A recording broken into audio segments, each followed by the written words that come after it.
Muraho neza bavandimwe, Imana ishimwe, ndabaramukije muri hatandukanye.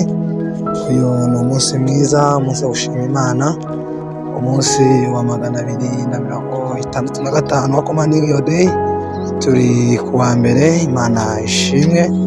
Hanyuma uyu munsi turasoma muri Zaburi 44 umurongo 25 na 26. Reka dusome mu izina rya Yesu. Haravuga ngo niki gitumye utwikira mu maso hawe ukibagirwa umubaro wacu n'agahato baduhata.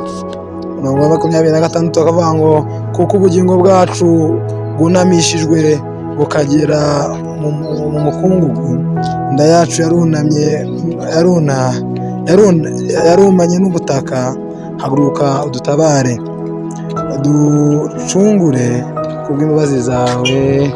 Amen. Aya ni amagambo turi busengeremo uyu munsi. Amagambo Bibiliya itubwiye ngo ni igitumye Uwiteka kwibagirwa, ni igitumye Uwiteka twikira mu maso hayo kubera wowe.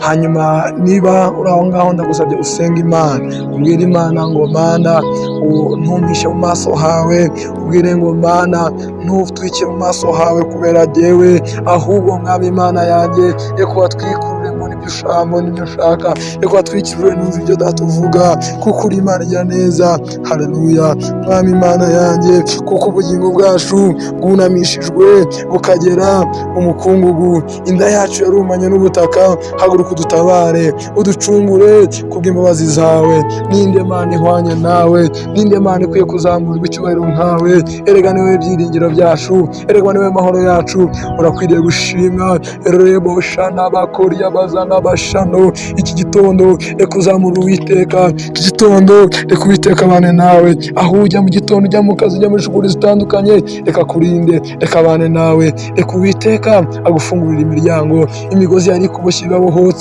Hanyuma uyu mwanya Uwiteka afunguye mu maso hiwe, akwiyeretse kuganiriza ko mu buzima bwawe, mu maso hiwe harabagirana, haba haratse mu buzima bwawe. Ubuzima bwawe bubonye ko Uwiteka agira neza, mu izina rya Yesu. Icyorezo kibi cyawe Uwiteka uhereye none iteka ryose, Uwiteka ari kumwe nawe, ni mu izina rya Yesu tubisabye kandi tubyizeye.